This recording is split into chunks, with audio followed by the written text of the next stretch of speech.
Saludo para todos. Les voy compartiendo pues como mi alegría de tener a Ricardo Gómez hoy acá. Ahora sí, Ahora sí, a veces hay que salir y volver a entrar, pero bueno, eso está bien. es el truco de Les todos los pedí, niños, salir y volver a sí, entrar. sí.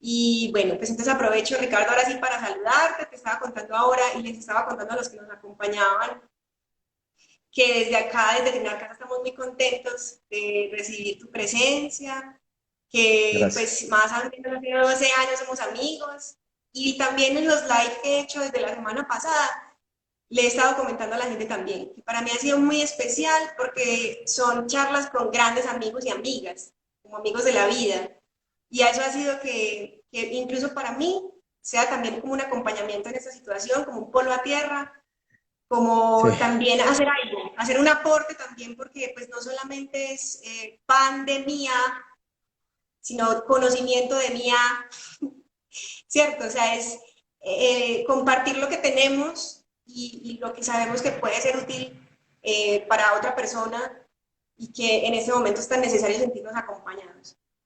Entonces, te doy la bienvenida, Ricardo, y obviamente pues como agradecerte que hayas aceptado este espacio. Yo quisiera incluso empezar la charla con la dedicatoria que me escribiste en el libro Musiconomía, que aquí la tengo. Cuando pensé en la ti vas a leer, para que no me acuerdo. charlas, yo sé, ya sabemos cuál es el título de la charla, ¿cierto? O sea, del aporte de las lúdicas artísticas para las habilidades sociales. Había mucha Sí, gente que nos dijo, ay, qué nota esa charla, y yo sí, qué nota. Y también pues les estuve contando como a los amigos también que era muy grato escucharte. Entonces voy a empezar, yo voy a leer la dedicatoria para que te acuerdes y luego te voy a hacer preguntas y dale. pues la idea es como articular también las preguntas que haga la gente. Y lo bonito de estas charlas es eso, es como que la gente comente, haga preguntas para que construyamos la charla entre todos. Entonces, Excelente. en este libro, en este libro genial que escribió Ricardo Gómez y que tengo el privilegio de tener, él me escribió una dedicatoria que se las quiero leer para empezar. El libro se llama Musiconomía y la dedicatoria dice, porque la música va más allá de solo transmitir un mensaje o una emoción, que este camino siga ayudando a creer y crecer. Y quería empezar con eso porque Ricardo es una persona que admiro mucho, que, que siento yo que más que amigo es eso, o sea, me ha ayudado mucho, él ha tenido la oportunidad de trabajar con él en diferentes ámbitos, ¿cierto? O sea, como coach, como amiga, como colega, entonces es muy, para mí es muy especial este libro, me lo he leído varias veces, porque Varias veces. además, varias veces, para que veas. Además, porque es algo muy potente que te hayas atrevido a crear tu propio concepto, ¿cierto? Y que te hayas atrevido a hacer algo que nadie había hecho, porque es unir la música, ¿cierto? Con otras disciplinas, eh, con enfoques administrativos, con enfoques de liderazgo, de empoderamiento, ¿cierto? Entonces, quisiera que nos hablaras un poco de eso antes de entrar al tema que nos compete, porque me parece que tienen que ver también. ¿Y quieres que te hable de la dedicatoria o de lo que se hizo en el libro? Esto es abierto, esto es... Porque si nos basamos en la dedicatoria, pues la intención del libro es, yo tuve una intención, una motivación inicial cuando nos conocimos con Astrid, nos conocimos en el marco de los mercados culturales, en Circular y ese tipo de cosas. Y yo entrenaba a los músicos en el tema de prepararlos para las ruedas de negocios y poder presentar de una manera concreta y efectiva sus proyectos, a pesar de que hubiera programadores que sabíamos que no iban a comprar nada.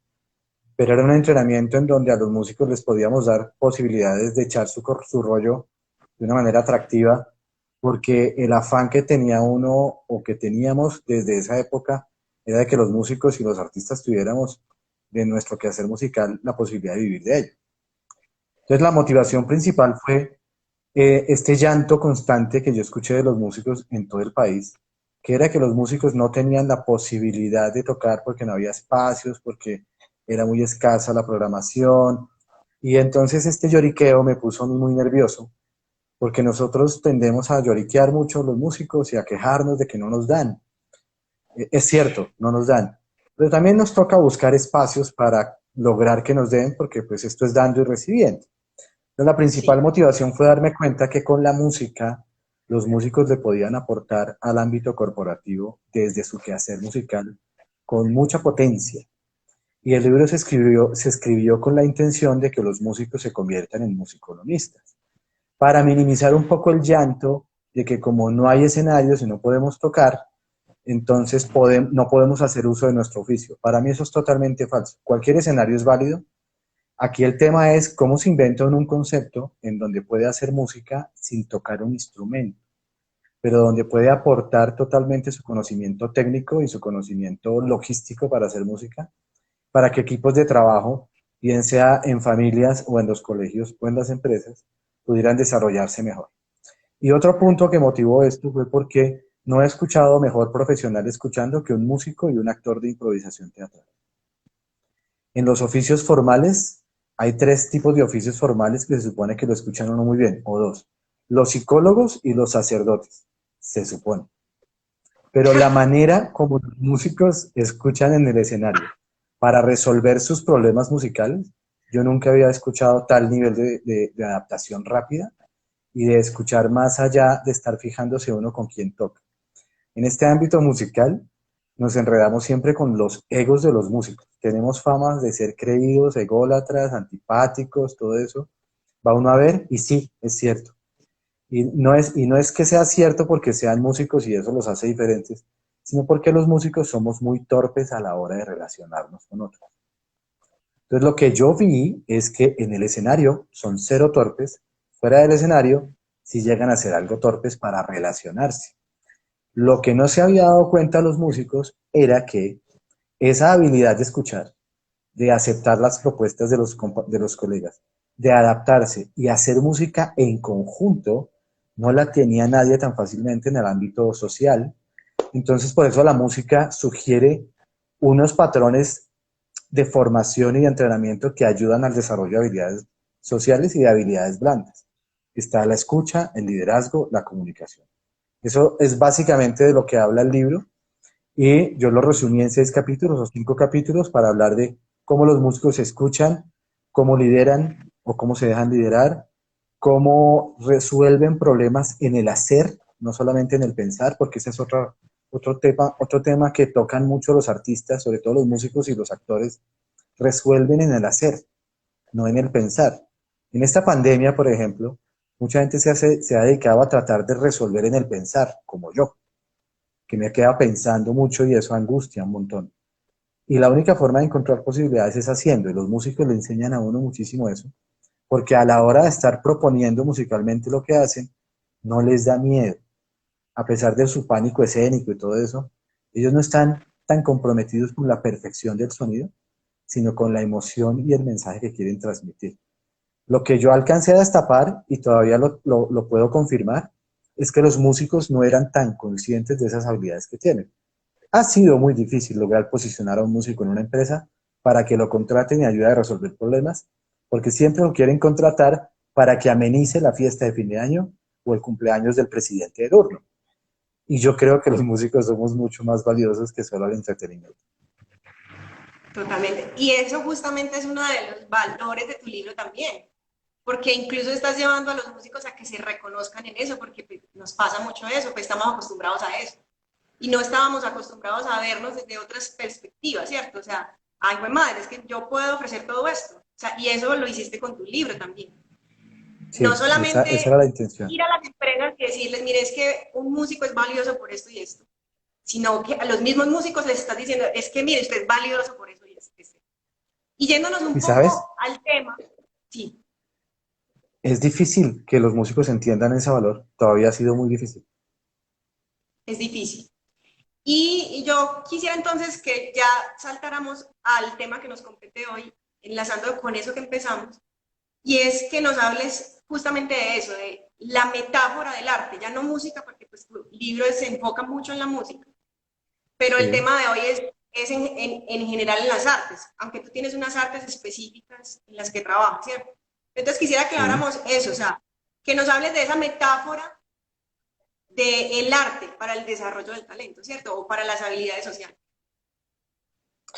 Bueno, yo he visto que los artistas nos dividimos como en varios tipos de personas. Básicamente somos dos tipos de personas los artistas. Los que trabajamos de manera introspectiva, o sea, yo con yo y yo conmigo mismo, y estamos continuamente esculcando nuestro interior a ver qué encontramos y qué queremos decir. Pero también ese artista que necesita relacionarse con otros para poder construir esa idea que interiorizó en el primer personaje. Luego, una de las conclusiones que he sacado es que los artistas necesitamos del otro para poder ser artistas. No, no esta cosa erudita donde yo me encierro 40 días en una pandemia y escribo como se supone que escribió William Shakespeare alguna de sus grandes obras en una pandemia. Yo supongo que él la escribió en puro desparche y dijo, vamos a intentar escribir. Pero no porque uno se meta en el plan de que yo soy una persona diferente, porque nadie, los artistas no somos diferentes, porque todas las personas tenemos algo de artistas, pero sí tenemos un espíritu ahí en el fondo que es el que nos indica qué hacer y en el que nos indica dónde mover. Entonces, en primera instancia, saber qué es lo que queremos y encontrarlo en nuestro lado artístico es importante, pero también acudir a otros que nos ayuden a que ese lado artístico salga. Porque tú que eres compositora lo sabes, necesitas de otros músicos para que tu música suene, porque si no, no va a poder sonar. Así tú seas la dueña del proyecto, la dueña del piano, la dueña de todos los instrumentos, todo, necesitas a otros. Y es eso, esa habilidad en la metáfora en la que cómo hacemos para que otros se involucren y se muevan conmigo, que ahí entra el concepto fuerte del liderazgo. Muchos de los artistas, muchos de los que yo investigué en el libro y los que conozco, una gran mayoría, tienen una condición de liderazgo muy fuerte, incluida tú. Pero en su afán por hacer la música, como que no son tan conscientes de eso y creen que no tienen esa habilidad. Pero el solo hecho de poder persuadir a alguien para que toque las obras que uno compuso, ya eso es poderosísimo. Que a uno digan, ven, toca la guitarra conmigo, es una obra mía, música que nadie conoce, es ahí. Y sin embargo, lograr que lo haga tiene dos connotaciones fuertes. Una, la capacidad de uno ser espontáneo y pedirle a la gente que lo haga. Dos, tener esa posibilidad de construir en conjunto a pesar de que la obra es de uno. Porque yo nunca he pensado que una obra musical sea del compositor. Yo creo que una obra musical es de quien la está tocando en ese momento y es de quien la necesita cuando está buscando un refugio o una respuesta. Y no solamente hablo de la música, sino de todas las expresiones artísticas. Los artistas se preocupan por darnos una respuesta a algunas preguntas que ni siquiera ellos saben que estamos haciendo. Ese es el gran poder del artista, que creo que le da a uno respuestas sin saber las preguntas. Eso está poderosísimo. Y eso solo lo he encontrado en los artistas. No lo he encontrado en ningún otro oficio. Incluso yo te iba a pedir que mencionaras justamente esas lúdicas artísticas con las que has trabajado. Pues ya claramente hablamos de musiconomía con la música, pero sé también que desde tu empresa en vivo has trabajado otras lúdicas. ¿Cuáles son esas lúdicas? Y si quisieras darnos como un ejemplo específico de qué resultados has tenido con cada una de ellas. Aparte de la música en vivo, nosotros trabajamos con las lúdicas del teatro y del cine, específicamente el teatro de improvisación. Y lo hemos usado para varias cosas. Uno, para enseñar a la gente a contar historias. Dos, para reaccionar ante episodios que son inesperados, como por ejemplo esta pandemia. Tres, darles a entender que la improvisación no es sino la práctica constante de una técnica que se pone a disposición de una situación y con lo que uno tenga a la mano resuelve. Luego es muy diferente la definición de improvisación que tienen, por ejemplo, los gobernantes de turno, que dicen que todos los demás que son contrincantes de ellos improvisan porque no saben hacer algo. El improvisador sabe improvisar y sabe improvisar porque realmente sabe dónde usar los recursos que tiene y para ello requiere de mucha disciplina. Y otra forma con la que hemos usado el teatro es para la construcción de personaje, porque en muchas situaciones nosotros nos bloqueamos cuando jugamos a ser nosotros mismos y necesitamos jugar a ser otros para poder resolver situaciones. De la manera más parecida a como lo hizo Jack, el protagonista de una novela que se llama La importancia de llamarse Ernesto, de Oscar Wilde, donde Jack necesitaba conquistar a una nena y con sus habilidades sabía que no era capaz y se inventó un personaje que se llamaba Ernesto para poder conquistar a la nena porque Ernesto le daba unos recursos que Jack no tenía.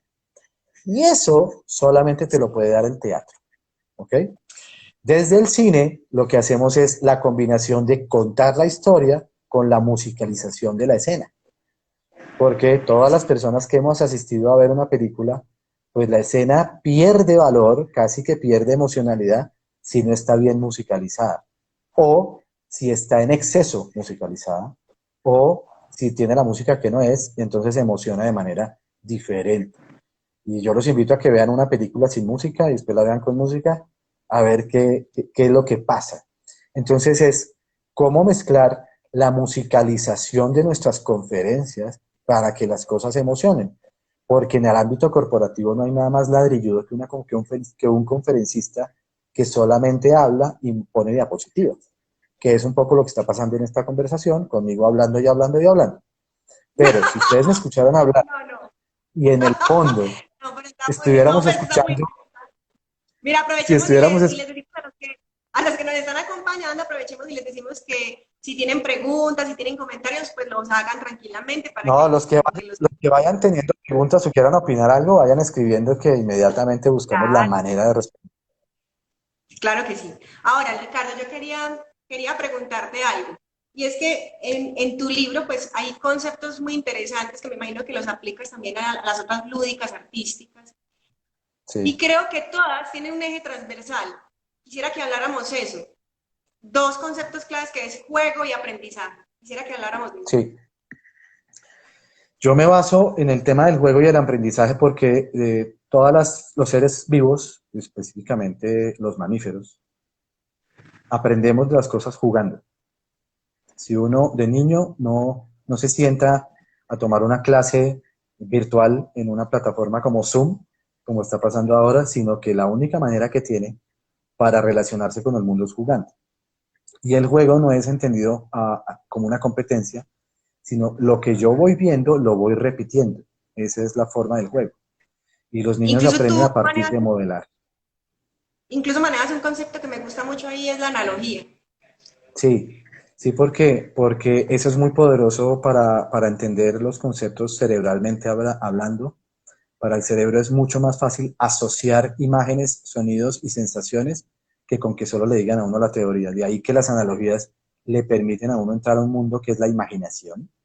Y es ese mundo Y, fantástico en donde uno puede ir aprendiendo porque va encajando las analogías a sus propias realidades y saca las conclusiones que le van sirviendo para el momento. y además tiene que ver con lo que decías ahorita, de adquirir personajes, ¿cierto? Es Sí, como de que exactamente. encuentro muchas cosas cuando me personifico en otro. Y encuentro Y más conocimiento y encuentro muchas más cosas. exactamente, y eso es poderosísimo. Entonces el juego Pues, va siempre de la mano con el aprendizaje. Ahora, hay una forma en que nos han vendido el juego hoy en día, que es este juego de competir, como por ejemplo jugar fútbol o jugar póker, de competir y ganarle a alguien. Y eso también es una forma de juego porque tiene unas lúdicas de interacción con otros, en donde estoy aprendiendo formas de cómo los otros están haciendo cosas y ellos están aprendiendo de mí. Ya la connotación de que tengo que ganarle a alguien, pues para mí tergiversa un poco el tema del juego, porque el juego por lo general es espontáneo. Los niños cuando están aprendiendo y cuando están creciendo tienen una particularidad y es que ellos buscan su propia espontaneidad, su propia curiosidad, activan su propia individualidad. Solamente lo pueden hacer a través del juego. Y el juego, al estar haciendo cosas, los niños y las personas aprendemos con el hacer. No aprendemos con lo que nos digan, sino con lo que hacemos. Ahora en esta pandemia, donde yo nunca cocinaba, pues tenía un plato preferido que era una pasta con aceite de oliva y peperoncino. Pero ahora sé hacer ajiaco, sé hacer frijoles, garbanzos, lentejas, porque me No, tocó hacerlo y así. mi consuelo para trapear es imaginarme a Ricardo trapear.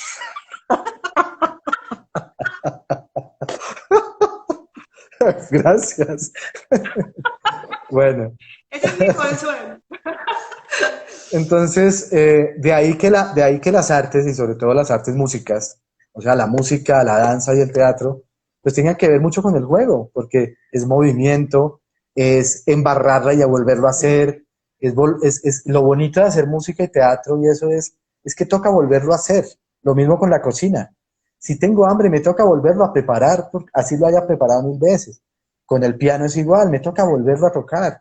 Entonces, la magia de eso está en que esto no es un Excel, sino es el hecho de borrón y cuenta nueva. Ya toqué esta canción 20 veces, ahora me toca la número 21 y me toca volver a disponer todos los recursos para volverlo a hacer. Eso es maravilloso. A mí me parece poderoso. A mí también, me parece muy poderoso porque además pues yo lo aplico, porque pues yo hago escuela en casa con Jacobo y casi todas lo hablábamos también en los slides de pedagogía del piano, que justamente trabajaran así, o sea, todo por analogías, por imágenes, el niño aprende mucho más fácil, ¿cierto? Sí. Y está súper ligado a la educación por lo que tú decías, a veces yo he tenido unas confrontaciones muy tesas con la competencia, porque pues todo el tiempo nos están educando con la competencia.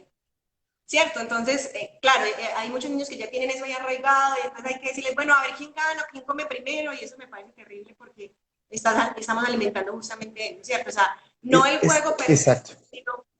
sino por algo que a veces El, ni el lo problema, tienen en la... el problema que hay con la competencia es que nos enseñaron a compararnos con otros, creyendo que éramos superiores o inferiores a otros.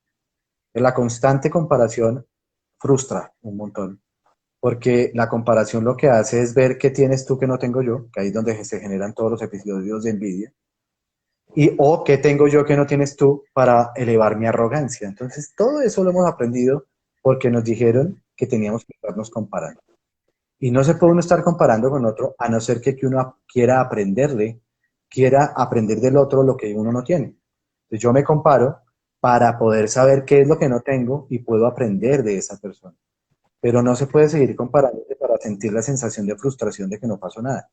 En esta cuarentena, por ejemplo, yo no sé quién nos dijo que teníamos que haber escrito 24 libros, haber compuesto 54 canciones, haber visto no sé cuántas películas y haber hecho no sé cuántas horas de ciclismo o de yoga o de lo que fuera, porque si no, entonces no somos productivos.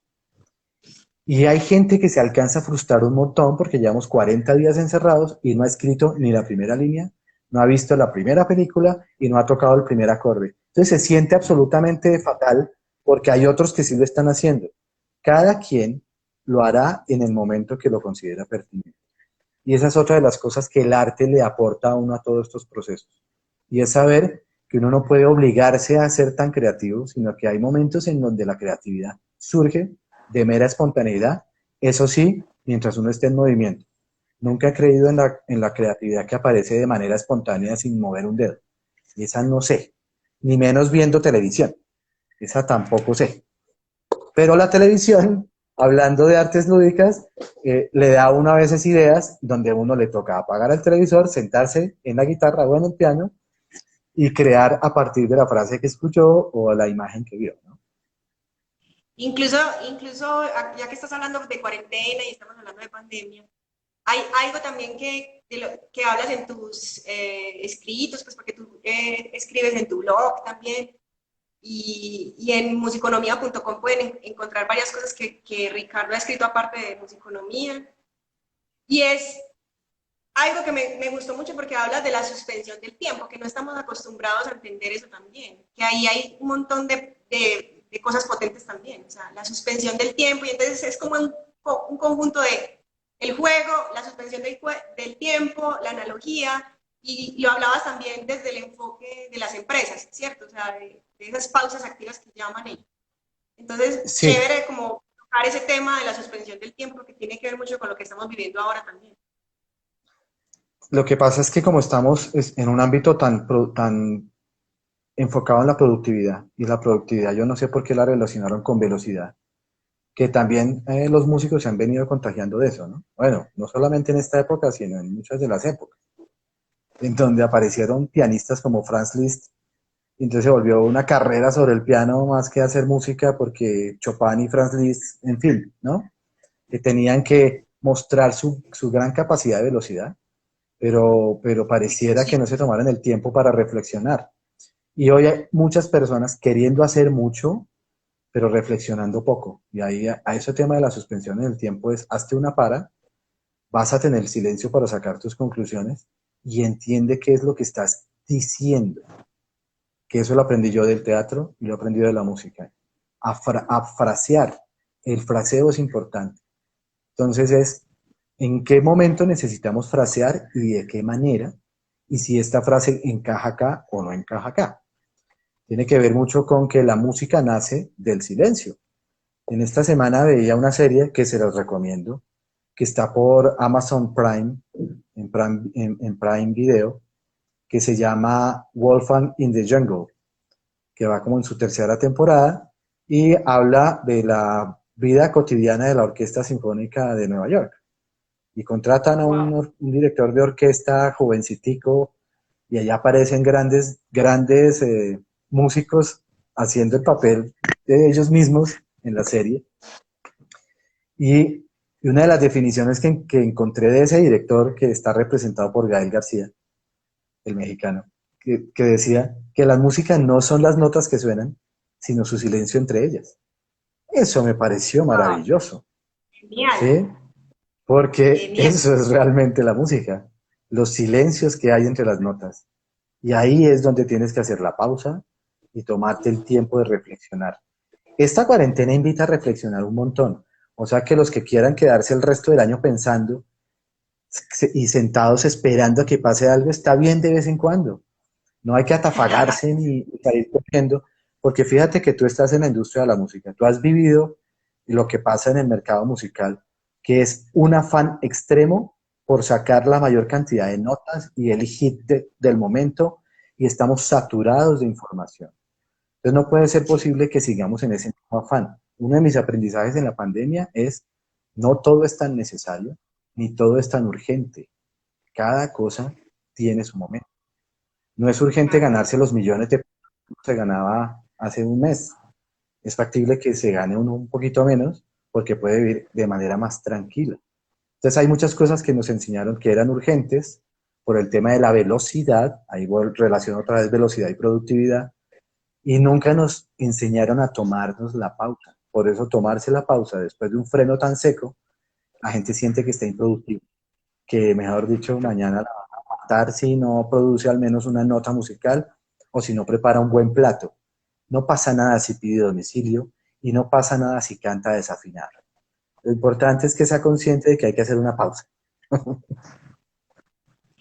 Ricardo, mira, yo te hago mucha publicidad, aunque no creas, pero yo a todo el mundo le digo que yo aprendí a escuchar por vos. Y Ay, me caramba, acuerdo gracias. justo el momento, o sea, soy música, supuestamente, ¿sí o no? Soy música y me acuerdo justo, es al momento en que me dijiste eso, y eso nunca se me va a olvidar porque lo dijiste así tal cual, dijiste.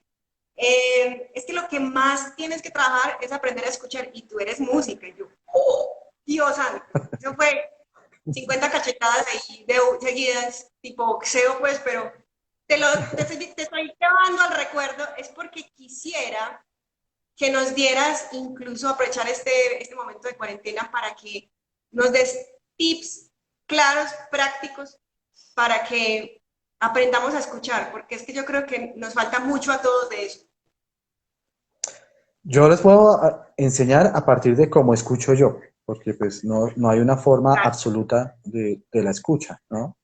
Pero la forma que yo uso para escuchar es, sobre todo cuando voy a escuchar a otras personas, es primero no seguir presuponiendo lo que creo que son.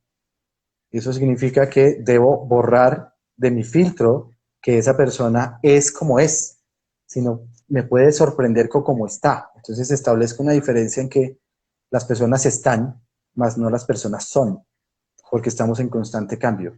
Y así como estemos en una emoción hoy, es factible que más tarde estemos en otra emoción. Y si yo me encasillo en que esas personas solamente están en una emoción que yo las conocí, no las voy a escuchar bien. Dos, al borrar eso, la curiosidad se incentiva. Entonces no hay nada más fascinante para la escucha que estar curioso.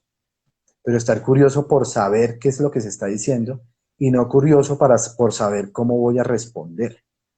Entonces la curiosidad genera la capacidad de asombro. Cuando uno tiene esa capacidad de asombro, le encanta conversar con otros, porque a uno le fascina ver esa cara de levantar la ceja, de abrir los ojos, de decir, oye, nunca me imaginé que fueras a decir eso, y eso viniendo de ti, qué maravilla. Porque uno cuando escucha a otro encuentra maravillas, pero cuando lo escucha. Tercero, cuando lo está escuchando, evite ponerle mucha atención a las emociones con las que se los están diciendo. El famoso tonito.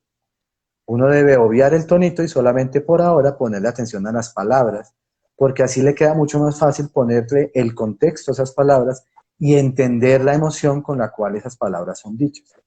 Pero normalmente las personas se enfocan es en la emoción con las que se las están diciendo y ahí empieza todo el rollo. Cuarto, siempre dejas terminar de hablar a tu contraparte. Y si la vas a interrumpir, que sea para complementar lo que está diciendo, pero no para contradecirle. Si le vas a contradecir, deja por lo menos que termine y hazle las preguntas pertinentes para poder contradecir. Y está buenísimo que uno pueda contradecir, pero con la información completa. Yo siempre he creído que escuchar es obtener la máxima información posible antes de decidir cómo emocionarse y asumir las acciones pertinentes, ¿no? Eso es lo que yo les diría. Ahora, hay otras formas de escucha y tiene que ver mucho con las analogías. Y es cuando ya no estás hablando con alguien, sino que hay un entorno que te habla. Estás sola en tu apartamento y necesitas escuchar. Y entonces, ¿qué escuchas? Las relaciones que hay en las cosas que habitan ese apartamento con lo que tú estás necesitando escuchar para encontrar opciones. Y ahí te basas en las analogías. ¿Dónde me sirve lo que estoy viendo? ¿Dónde me sirve lo que me está pasando? ¿Dónde me sirve lo que estoy leyendo? Y entonces, al buscar darle uso a las cosas que están sucediendo, las escuchas de una manera más profunda y más efectiva, digamos. Súper, Ricardo. Entonces, mira, ya hemos hablado de varios aportes de las lúdicas artísticas. Hemos hablado de la escucha, de la improvisación.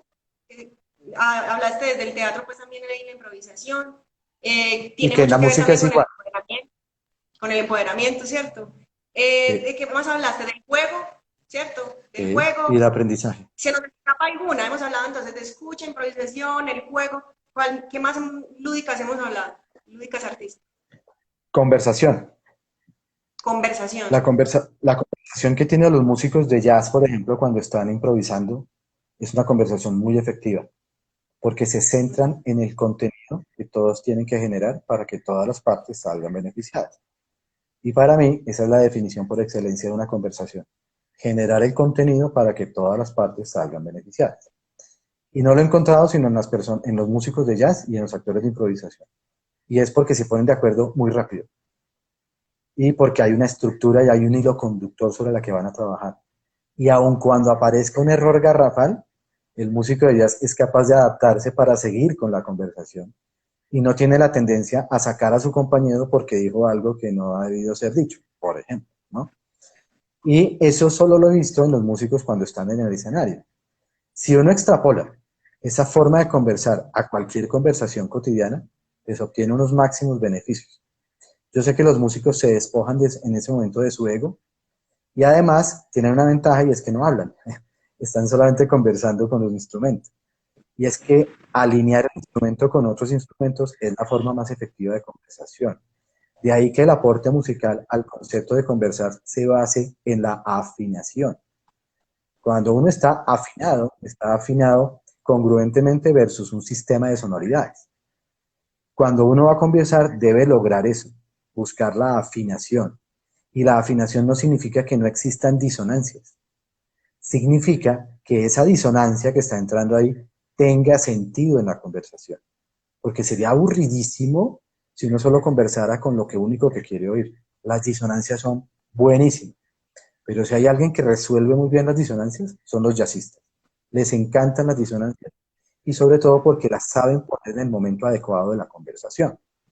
Luego, en un equipo de trabajo, cuando yo tengo a alguien disonante, no lo puedo sacar solamente porque es disonante. A mí me toca es saber dónde ubicarlo para que esa disonancia tenga sentido y el acorde completo emocione como debe emocionar. Y eso es empoderar, Eso es ¿cierto? empoderar y eso es estar empoderado, saber, porque estar empoderado es saber tomar decisiones que afecten positivamente al entorno y si no lo va a afectar positivamente, por lo menos que cause los menores estragos posibles, bajo la premisa de que uno es responsable de las consecuencias de las acciones que ejecuta al tomar esas decisiones. Y los músicos y la gente en el escenario pues tienen que tomar decisiones de valor, porque hay veces que se olvida la partitura, se olvida el papel o se le va un poco de sal de más en el plato y tiene que improvisar para resolver. Y los niveles de empoderamiento pues son muchos más altos que estar dependiendo de alguien que le diga qué hacer. Por ejemplo, en las orquestas sinfónicas hay mucha gente que cree que el músico está esperando a que el director le diga qué hacer. No, no hay nada más errado que eso. El músico ya sabe qué hacer. El director lo único que gestiona son las emociones con las que la obra va a ser tocada, pero los músicos ya saben qué hacer desde mucho antes de la existencia del director. Entonces esos son niveles de empoderamiento muy altos. Y las conversaciones que tienen, pues tienen siempre, que es lo que me gusta mucho del arte, es que las conversaciones entre músicos o entre actores tienen que ver mucho con la emocionalidad que debe transmitir la escena o que debe terminar el fragmento musical. Entonces no son conversaciones tan técnicas, que son aburridísimas, sino son conversaciones desde la emoción. Nosotros en esta sociedad hemos obviado conversar y nos convertimos en personas muy técnicas para conversar. Y resulta que se nos olvidó conversar desde la emocionalidad, desde lo que llamamos en música musicalidad, que es combinar la técnica con el talento para que produzca esa emoción que el oyente tiene cuando escucha la obra, independiente de si nos gusta o no nos gusta, porque eso es lo bonito del arte, que no hay una verdad absoluta detrás. ¿Ok? Entonces, conversar en función de cómo debemos emocionarnos, solo me lo enseñó la música y el teatro. Que no, súper. Y yo quisiera también que habláramos un poquito de Beethoven, porque te veo muy encarretado con el tema. No sé si fue la semana pasada que tuve la oportunidad de ver un live que tuviste con una chica de Perú y Un me conversatorio, sí. encantó porque me pusiste a escuchar la novena sinfonía de Beethoven con Jacobo aquí jugando en la sala. Entonces, o sea, Ah, qué necesito que bueno. hablemos de Beethoven porque me impactaste con Beethoven, ¿no? Bueno, gracias por darme esa posibilidad. Ahorita, después, durante la investigación de musiconomía, yo me encontré con muchos compositores bien interesantes, pero dos de ellos me marcaron muchísimo, no solamente para el libro, sino el resto de la vida. Y yo no me había dado cuenta de que hubiera sido tan poderoso hasta que lo encontré investigando para musiconomía. Uno de esos, los dos fueron Paco de Lucía y Ludwig van Beethoven. Pero con Beethoven fue mucho más poderoso porque empecé a reescuchar su música y a entender cómo es que él hacía la música y empecé a encontrar unos patrones desde el empoderamiento y el liderazgo que me parecieron maravillosos.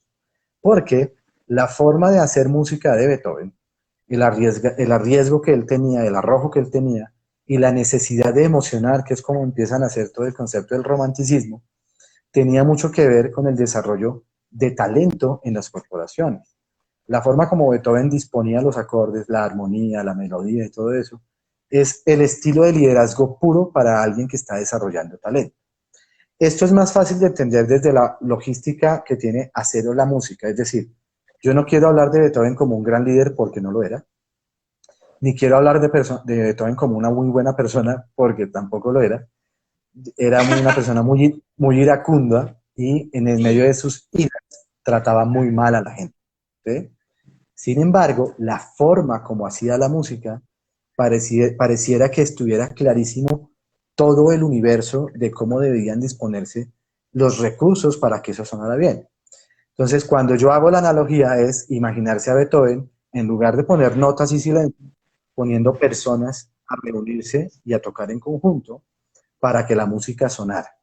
Entonces, entender, por ejemplo, los motivos de la Quinta Sinfonía me llevó a mí a pensar que uno todo el tiempo tiene un motivo como el de la Quinta Sinfonía, que se repite tercamente durante 24 o 26 minutos, que es el famoso para papá. Entonces, yo los voy a invitar a que escuchemos la Quinta Sinfonía, porque tiene mucho que ver con que es una idea musical muy corta, para papá, que se desarrolla durante 26 minutos y nos cuenta una historia. Y uno se pregunta, ¿tenemos un motivo en la vida que se repita tanto? Sí. ¿Y cómo hizo Beethoven para darle esa vida a ese motivo de tal manera que nos cuenta una gran historia? Pues es lo que podemos hacer nosotros con nuestros motivos. Nosotros decidimos qué hacer con ese motivo y si se vuelve repetitivo o no. O el motivo de la Novena Sinfonía, en donde después de muchísimo tiempo, después de haber escuchado algunas obras de Mozart, porque se dice que el motivo principal del cuarto movimiento de la Oda a la Alegría, Beethoven lo plagió de Mozart, de una obra de Mozart.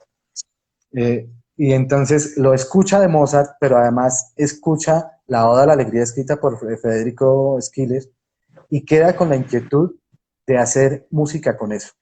Lo intentó varias veces. De hecho, hay varias obras donde más o menos ese motivo de la Oda de la Alegría aparece. Pero es justo en la Novena Sinfonía donde aparece con grandeza. Y solo aparece en el cuarto movimiento, que es la famosa Oda a la Alegría que nosotros tocamos en la flauta en el colegio y nos la enseñaron en español, que entre otras cosas la versión en español fue la versión más vendida y que más millones de copias obtuvo, cantada por Miguel Ríos por allá en la década del 60 o 70. El famoso himno a la alegría. Ese que dice, escucha hermano la canción de la alegría, esa traducción medio perrata de la Oda de la Alegría, pero que al final trata de mostrarnos el poder que tiene esa música. Y a Beethoven le aparece ese motivo como un único motivo en su vida, donde aquí sí tenía sentido. Lo que aprendí yo de Beethoven es que uno tiene motivos que se repiten y que puede uno construir cosas como la Quinta Sinfonía, o motivos que solo aparecen y son utilizables una sola vez y que si no los aprovecho para usarlos en esa vez, tal vez nunca los aproveché. ¿Y a quién le corresponde saber esos motivos? A uno mismo, porque a uno intrínsecamente no lo motivan, lo motiva uno mismo. Uno debe saber qué es lo que lo mueve y saber hacia dónde quiere ir, pero nadie se lo va a decir. De pronto alguien lo orienta y contrata a uno un coach para que lo oriente. A veces la gente hace terapia para que lo oriente, habla con los papás, con los jefes, con los hermanos mayores, sobre todo, pero dentro de uno es que habita el motivo. Y ese motivo sabe cuando el instinto dice que debe salir, que es una manera como Beethoven encontró cómo hacer sus obras, porque es muy instintivo. Es una persona muy técnica, brillantemente técnica, pero para componer era muy instintivo. Él no desechaba las notas que conseguía. Y para poder encontrar motivos, que ese es el otro aporte de Beethoven, en el tema corporativo y en el desarrollo personal, es que improvisaba mucho. Entonces, al improvisar, le salían muchísimas ideas, donde poder ir guardando en un cuaderno, porque él consignaba todo en un cuadernito, y después cuando alguien le pedía una obra, acudía a ese cuaderno y retomaba los motivos escritos y sabía si le iban a funcionar o no. Se dice, hay gente lo podría afirmar hoy, que Beethoven, incluso improvisando, era mucho mejor que los improvisadores de hoy en el jazz. Yo no me quiero imaginar la calidad del señor. Pero la analogía que yo saco ahí es que solo en el hacer puedes encontrar motivos. Así sea que estés creando cosas que no tengan sentido, en algún momento van a tener sentido. Paco de Lucía también lo hacía. Uno no puede crear de la nada, uno siempre está creando en movimiento. Y lo mejor que encontró Paco de Lucía, por ejemplo, para hablar de ese autor que también me influyó mucho, es que si hay algo que le cambió la vida de Lucía, que nunca estudió formalmente la música, es que encontró la improvisación y dijo que la improvisación era el principal aporte que le había dado la guitarra y la música para el resto de su vida. Porque la improvisación no solamente tenía aplicación técnica para hacer música, sino para resolver problemas en el cotidiano. Entonces, ese es mi acercamiento a esos dos. Estoy ahorita armando un podcast para hablar de esos músicos, de cómo su forma del quehacer musical le aportan al contexto corporativo y a los contextos de desarrollo personal y desarrollo de talento, sobre todo. Excelente. Mira, yo quisiera recoger un poco todo lo que has hablado y recogerlo un poco porque todo eso que nos estás diciendo ejemplifica perfectamente el concepto de disonancias que nos estabas diciendo ahora. O sea, cómo las disonancias pueden tener un resultado. Todo lo que nos estabas contando de Beethoven es el ejemplo perfecto para eso. No solo eso, en otro live de creatividad que estuvimos hablando, justamente hablamos de eso, de mantener una libretica, de mantener en tu celular cualquier Sí, cosa que se te ocurra, apúntala, porque puede ser una sí, bobada hoy, pero en una semana puede ser una genialidad. Mira, lo acabas de decir con Beethoven. Entonces me pareció genial que dijeras eso porque es una cosa mágica que se me articule en los live a mí también, o sea, me ha parecido genial eso. Y qué eso, o chévere. sea, y tú decías, o sea, el carácter de Beethoven, entonces mira cómo uno aprende a sutilizar todo lo que la vida le trae a uno para obtener resultados y no rechazar, ¿cierto? Sino aprender Sí, a abrazar todo lo que la vida te trae, porque probablemente hoy no te sirva, pero te de una semana sí, sí, y yo ¿cierto? aprendí mucho de Beethoven. Yo defiendo mucho a Beethoven porque al leer sus biografías me di cuenta de que Beethoven era una persona muy noble, que era iracundo porque sufría muchísimo, él vivió muy enfermo. Lo tildaron de misántropo. Yo no creo que él sea misántropo, no me niego rotundamente a pensar que era misántropo, sino que era, volviendo al tema de muy torpe en sus relaciones. Él era muy tímido, no sabía cómo relacionarse y no sabía cómo pedir las cosas, pero no que odiara a la humanidad. No se puede odiar a la humanidad haciendo la música que hizo Beethoven. No es congruente. No tiene que ser una persona muy Sí, no, humana para hacer esa música. Entonces creo que era una persona muy tímida y muy torpe en relacionarse. Lo defiendo desde ese lugar porque no consigo que le sigan diciendo que era misántropo. sí, pero me encanta todo lo que hemos hablado por eso, porque creo que todo se resume en eso, en que definitivamente es importante tener esos espacios de tener el tiempo, pero la acción es lo que nos lleva a los resultados. O sea, la reflexión y de tener el tiempo es importante, pero no nos podemos quedar ahí. Yo creo que es como el Sí, equilibrio entre las dos cosas, porque, sí, porque a veces también nos vamos al otro extremo como que sí, no, pues esperemos a ver qué pasa. Nos vamos al extremo, ¿no? sí, y ahora que hablas de no irse al extremo, Beethoven sí se iba a los extremos. Por ejemplo, Beethoven terminaba de componer una sinfonía y la reajustaba no sé cuántos meses más, porque había una nota que de pronto le sobraba. Una sinfonía que puede tener no sé cuántos miles de compases y él se enfocaba en que había un compás que no le cuadraba y le seguía metiendo mano. Tampoco se trata de eso. Ya lo he hecho, ya lo hizo. Si hay que ajustarle, ajustelo, pero ya déjelo así y siga porque si no, no va a avanzar. Y muchas de sus obras no fueron editadas a tiempo porque él se quedó dándoles mano hasta antes de soltárselas a su editor. Entonces muchas de esas obras salieron editadas años después de que fueron estrenadas. A mí me parece que eso es un error. Claro. Ricardo, no, pues yo creo que ya tenemos que ir terminando para que el live quede grabado para que otras Vale, personas lo puedan ver. Yo te dale. agradezco enormemente este espacio, te agradezco tu amistad, te agradezco todo lo que me has enseñado en estos 12 años. Y bueno, yo los Gracias. invito también a que lo conozcan, que entren a su página, que conozcan su libro. El libro lo pueden conseguir en físico y en PDF también. Entonces, léanlo, que es muy poderoso. Y bueno, sabes que eres un gran amigo, Ricardo. Recuerda que te tengo que despedir un poquitín antes para poder grabar. Te mando un Ok, abrazote gigante y te voy un a seguir abrazo. imaginando trapear. Un abrazo Gracias. gigante, que estés muy bien. Chao. Bueno, muchas gracias a todos por participar. Los esperamos el jueves en el en vivo de musicoterapia. Que tengan una feliz tarde. Chao, chao.